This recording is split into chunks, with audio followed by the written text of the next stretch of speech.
बिस्मिल्लाहिर्रहमानिर्रहीम। मैं हूं अदील सादिक एडवोकेट। आज का जो हमारा टॉपिक है इसमें हम डिस्कस करेंगे the Punjab witness protection act 2018। इस एक्ट का जो मकसद है वो गवाहान और दीगर लोग जिनका डायरेक्ट और इनडायरेक्ट ताल्लुक जो है डायरेक्ट तरीका से फौजदारी कार्रवाई के साथ ताल्लुक हो, इनकी हिफाजत है। इन ऑफेंसेस में जो फौजदारी ऑफेंसेस हैं इसमें टेररिज्म के ऑफेंस फॉल करते हैं, सेक्सुअल ऑफेंसेस फॉल करते हैं और अदर सीरियस ऑफेंसेस जो हैं वो फ़ॉल करते हैं। इन इन ऑफेंसेस की सूरत में जो है वो विटनेसेस और इनसे जो विक्टिम, कंप्लेनेंट और अदर रिलेटेड जो लोग हैं, उनकी प्रोटेक्शन है, वो उसका बुनियादी मकसद इस एक्ट का वो है। इस एक्ट की प्रॉपर जो है वो इम्प्लीमेंटेशन के लिए जो है इस एक्ट में प्रोविज़न मौजूद है विटनेस प्रोटेक्शन बोर्ड की। इसमें विटनेस प्रोटेक्शन बोर्ड जो है वो तश्कील दिया गया है, इस एक्ट के मुताबिक तश्कील दिया जाएगा या दिया गया है। उसमें जो है वो उसका जो मेंबर है उसमें एडिशनल चीफ सेक्रेटरी है, और उसके बाद जो है या उसकी जगह पे सेक्रेटरी टू दी गवर्नमेंट है या होम डिपार्टमेंट है, वो इसमें शामिल होते हैं। इन तीनों में से कोई एक होता है और वो जो है वो इसका चेयरपर्सन होता है या चेयरमैन होता है इस प्रोटेक्शन बोर्ड का। उसमें जो दीगर मेंबरान हैं इसमें से secretary to the government finance department होता है, secretary to the government public prosecution department होता है, प्रोसिक्यूटर जनरल पंजाब होता है, additional inspector general counter terrorism police department वो शामिल होते हैं, additional inspector general special branch वो शामिल होते हैं, एडिशनल इंस्पेक्टर जनरल इन्वेस्टिगेशन होते हैं। और जब ये बोर्ड तश्कील दे दिया जाता है, चेयरमैन जो है वो मुंतखब हो जाता है, तो देन जो चेयरमैन है उसकी डायरेक्शन पे जो गवर्नमेंट है वो सूटेबल पर्सन्स को जो है सेक्रेटरी इस बोर्ड का, दीगर मेंबरान में से सेक्रेटरी ऑफ द बोर्ड वो मुकर्रर करती है। इसके बाद जो है इसके जो फंक्शन है उसमें जो बोर्ड है ये जो है वो पॉलिसी बनाता है for the purpose of this act वो है। और उस जो पॉलिसी है उसको, उस गाइडलाइन है, पॉलिसी गाइडलाइन है, उसको गवर्नमेंट से वो अप्रूव करवाते हैं। वो इस पॉलिसी की इम्प्लीमेंटेशन को मॉनिटर करते हैं और जो है उसके बाद जो है सुपरवाइज करते हैं। जो इस यूनिट का फंक्शन है उसको वो सुपरवाइज करते हैं। और उसके अलावा फंक्शन जो कि इस एक्ट की इम्प्लीमेंटेशन के लिए और इसके मकसद के लिए ज़रूरी होते हैं, वो परफॉर्म कर सकते हैं। इस एक्ट में जो है वो विटनेस प्रोटेक्शन यूनिट बनाया गया है। इसमें दो दो किस्म के यूनिट होते हैं। एक यूनिट 1 है जिसमें टेररिज्म ऑफेंसेस जो हैं उसको वो फॉल करता है, और जो सेकंड यूनिट है जिसको यूनिट 2 कहते हैं, इसमें अदर सीरियस जो ऑफेंसेस हैं वो फॉल करते हैं। इस यूनिट का जो हेड होता है या जो है हेड मुकर्रर किया जाता है, वो बोर्ड अपॉइंट करता है और बोर्ड की अप्रूवल पे, रिकमेंडेशन पे गवर्नमेंट जो है इसको अप्रूव करती है, और वो बतौर जो हेड वो है वो इस यूनिट का काम करता है। इस एक्ट में जो है वो प्रोटेक्टेड पर्सन्स को बयान किया गया है, यानी कि वो पर्सन जिनको प्रोटेक्शन फराहम की जा सकती है। इसमें विक्टिम जो है, कंप्लेनेंट है, विटनेसेस हैं और अदर एनी पर्सन्स जो हैं वो कनेक्ट हैं क्रिमिनल प्रोसीडिंग के साथ, या उनके क्लोज रिलेटेड जो है पर्सन्स, वो प्रोटेक्शन के लिए अप्लाई कर सकते हैं। इसके अलावा जो है जब गवर्नमेंट जो है वो counter terrorism department, public prosecutor जो है और जो वो कोर्ट जो कि इस ऑफेंस की समाअत कर रही है, वो जो कंसर्न यूनिट है उनको डायरेक्शन दे सकती है कि वो जो विटनेसेस हैं या अदर लोग हैं जिनका क्रिमिनेटिंग प्रोसीडिंग के साथ ताल्लुक है, इनके असेस जो है वो रिस्क को असेस करे, किस हद तक इनको खतरा है, और डायरेक्टली और इनडायरेक्टली जो है कब तक इनको इनको खतरा है।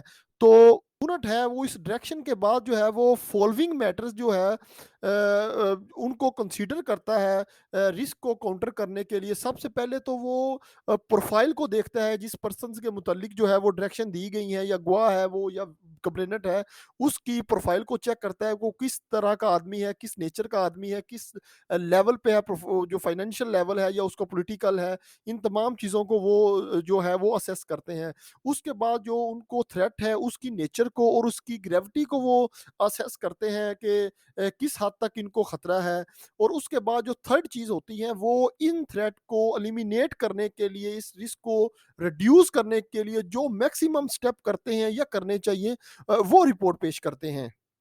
इस एक्ट में जो प्रोटेक्शन आउट ऑफ कोर्ट फराहम की जाती हैं उनको non court measures for protection कहते हैं। इसमें उनकी जो provision of close protection services हैं वो प्रोवाइड की जा सकती हैं, उनको सर्विसेज प्रोवाइड की जाती हैं। उसके इर्द गिर्द जो है क्लोजली इन चीज़ों को देखा जाता है। उनको एक सेपरेट हाउस जो सेफ जगह पर वो शिफ्ट करने की प्रोविजन मौजूद है कि अगर वो ज़रूरी समझते हैं वो उनको शिफ्ट कर दें। टेम्परेरी और परमानेंट रेजिडेंस उनकी तब्दील कर सकते हैं, रिलोकेट कर सकते हैं। उनकी आइडेंटिटी को जो है वो हाइड करते हैं और उनको टोटली कंसील करते हैं जो कि क्रिमिनल प्रोसीडिंग में मौजूद होते हैं। वो जो यूनिट की रिपोर्ट होती है उसके मुताबिक ये तमाम जो है चीज़ें जो हैं वो इनको फराहम की जाती हैं। अगर ड्यूरिंग जो है वो प्रोटेक्शन जो उनको फराहम की गई है और वो समझते हैं कि ये प्रोटेक्शन जो है अब इनकी ज़रूरत नहीं है, तो जो गवर्नमेंट है वो इनकी इस प्रोटेक्शन को नॉन कोर्ट प्रोटेक्शन जो प्रोवाइड की गई है इनको रिकॉल कर सकते हैं। लेकिन उसकी कोई रिटर्न वो रीज़न बयान करेंगे कि हमने ये यूनिट की रिपोर्ट के बाद अब इस चीज़ को असेस कर लिया है कि मज़ीद इनकी जान को या इनको किसी किस्म का कोई थ्रेट मौजूद नहीं है। और ड्यूरिंग नॉन कोर्ट जो है मेजर्स फॉर प्रोटेक्शन में फाइनेंशियल अगर असिस्टेंस की ज़रूरत हो और वो असेस करते हैं कि इनको फाइनेंशियल असिस्टेंस की ज़रूरत है क्योंकि एक जगह से दूसरी जगह इनको मूव किया गया है, कोई प्रोफेशन इनका मौजूद नहीं है, कोई कारोबार मौजूद नहीं है, तो देन इस एक्ट में प्रोविजन मौजूद है कि वो फाइनेंशियल असिस्टेंस जो है वो गवर्नमेंट जो है वो बियर करती है।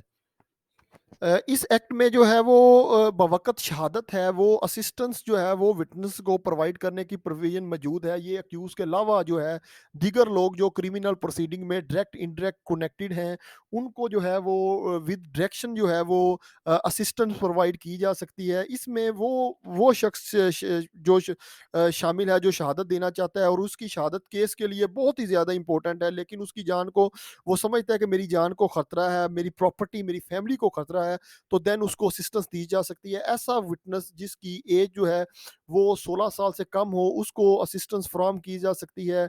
और वो विटनेस जो फिजिकल और मेंटल डिसऑर्डर में मुब्तला हो, उसको जो है वो असिस्टेंस प्रोवाइड की जाती है। और ऐसा विक्टिम जो सेक्सुअल ऑफेंस का विक्टिम हो, उसको असिस्टेंस जो है इस एक्ट के तहत वो प्रोवाइड की जाती है।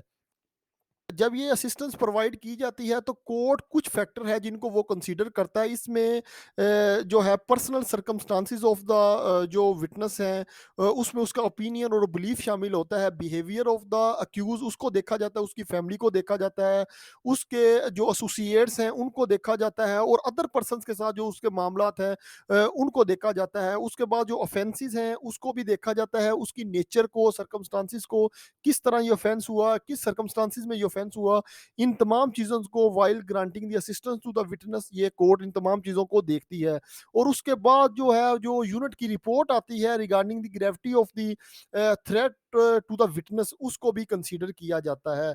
इसके बाद इस एक्ट में जो है वो स्पेशल मेजर्स हैं वो जो इस एक्ट की इम्प्लीमेंटेशन के लिए या सेक्शन 9 और सेक्शन 14 की इम्प्लीमेंटेशन के लिए जो मेजर्स अडॉप्ट किए जाते हैं उसको देखा जाता है। स्क्रीनिंग ए विटनेस यानी कि विटनेस की आइडेंटिटी उसको कोर्ट को में आते हुए जाते हुए जो है वो उसकी उसकी आइडेंटिटी को जो है उसकी शनाख्त को जो है वो छुपाया जाता है। वीडियो लिंक के ज़रिए जो यूनिट है वो अगर वो समझता है कि इस हद तक इनको थ्रेट है कि कोर्ट में वो नहीं जा सकते या उनको वहाँ पर खतरा है, तो वीडियो लिंक के ज़रिए भी वो उसकी शहादत जो है वो रिकॉर्ड की जा सकती है।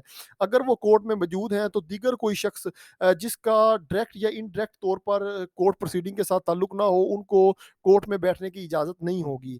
रूल जो है वो क्रॉस एग्जामिनेशन के मुतालिक जो है ऑन बिहाफ ऑफ अक्यूज जो है उनके कौंसल क्रॉस एग्जामिन कर सकते हैं, वो खुद एग्जामिन नहीं कर सकते। इसमें सबसे जो इम्पोर्टेंट चीज़ है वो गवाह की शनाख्त को जो है वो जो है वो मुबहम करना होता है, यानी कि छुपाना है।